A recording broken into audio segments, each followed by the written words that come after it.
गोपांगनाओं के साथ उद्धव का कदली वन में जाना। नारद जी कहते हैं, राजन, इस प्रकार श्री हरि की चर्चा करते हुए नंद और उद्धव की वे रात एक क्षण के समान व्यतीत हो गई। उनके हर्ष को बढ़ाने वाली होने के कारण उसका क्षण का आनंददायिनी नाम चरितार्थ हो गया। जब ब्राह्म मुहूर्त आया तब सारी गोपांगनाओं ने उठकर अपने अपने द्वार की देहली एवं आंगन लीप कर वहां प्रज्वलित दीप रख दिए।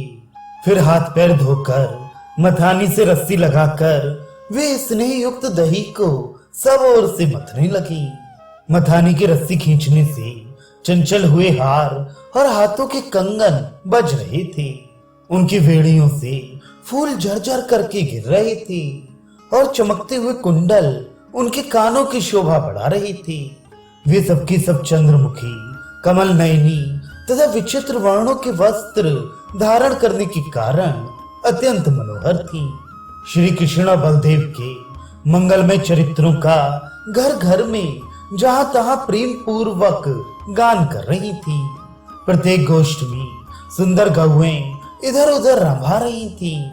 गली गली में सर्वत्र दही मथने के शब्द से मिश्रित गोपांगनाओं का गीत सुनकर विस्मित हुए उद्धव इस प्रकार बोल उठे, ओह, इस नंद नगर में तो भक्ति देवी यत्र तत्र सर्वत्र नृत्य कर रही हैं। यूं कहते हुए वे गांव से बाहर यमुना नदी में स्नान करने के लिए गए।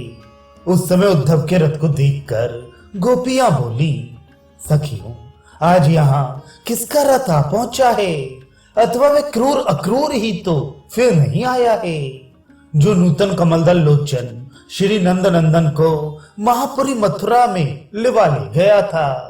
जैसे कद्रू ने जगत के लोगों को मारने या डसवाने के लिए ही इधर उधर विष्टर नागों को उत्पन्न किया है, उसी प्रकार इसने ही सत्पुरुषों को तीव्र ताप देने के लिए ही ना जाने उसकी माता ने उसे किस कुसुमे में जन्म दिया था, जो कंस का स्वार्थ साधक तथा कंस का ही अत्यंत निर्दय सखा है।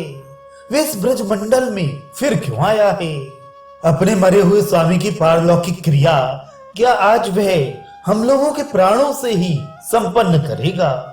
नारद जी कहते हैं, राजन, इस प्रकार बातचीत करती हुई व्रज की गोपांगनाएं सारथी के मुख को 2 उंगलियों से ठोंककर निकट से पूछने लगी, जल्दी बताओ, ये किसका रथ है? बेचारा सारथी आर्त भाव से हक्का बक्का सा होकर दिखने लगा। इतने में उन्हें उद्धव जी आते दिखाई दिए। उनकी कांति मेघ के समान श्याम थी, नेत्र प्रफुल्ल कमल दल के समान विशाल थे, आकार भी श्री कृष्ण से मिलता जुलता था। वे करोड़ों कामदेवों को मोह लेने वाले जान पड़ती थी। उनके शरीर पर पीतांबर सुशोभित था। उन्होंने गले में नूतन वैजयंती माला धारण कर रखी थी, जिस पर झुंड के झुंड भ्रमर टूटे पड़ते थे। उनके हाथ में सहस्त्र दल कमल सुशोभित था। उन्होंने हाथों में बांसुरी और बैत की छड़ी ले रखी थी। उनका वेश बड़ा मनोहर था। करोड़ों बाल रवियों की कांति से युक्त मुकुट उनके मस्तक को मंडित कर रहा था। वक्ष स्थल में कौस्तुभ नामक महामणि प्रकाशमान थी और रत्नमय कुंडल उनके कपोल मंडल की कांति बढ़ा रही थी। नरेश्वर, चाल ढाल, आकृति, शोभा, शरीर, हास और मधुर स्वर सभी दृष्टियों से श्री कृष्ण का सारूप्य धारण करने वाले उन उद्धव को देखकर समस्त गोपियां चकित हो गईं और उन्हें गोविंद का सखा जानकर उनके सामने आईं।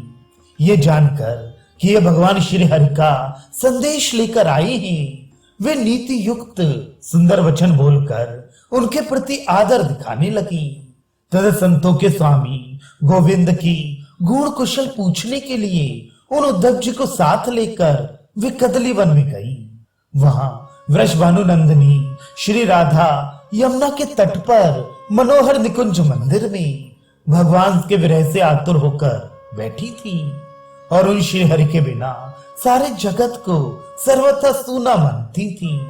जो पहले केलों के पत्तों से और घिसे हुए चंदन के पंख से शीतल मेघ मंदिर सा प्रतीत होता था तथा यमुना की चंचल चारों तरंगों की फुहार पड़ने से जहां ऐसा प्रतीत होता था कि साक्षात सुधा किरण चंद्रमा की सुधा राशि स्वतः गल रही है, ऐसा कदली वन सारा का सारा श्री राधा की वियोग अग्नि के तेज से अत्यंत झुलस गया था।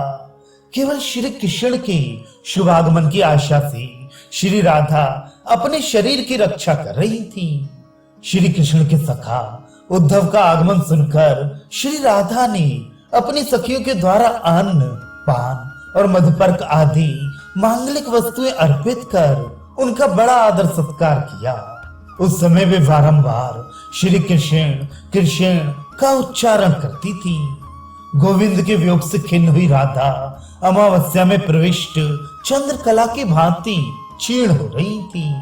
उस समय उद्धव ने नतांगी एवं कृशांगी राधा को हाथ जोड़कर प्रणाम किया और उनकी परिक्रमा करके वे इस प्रकार हर्षपूर्वक बोले।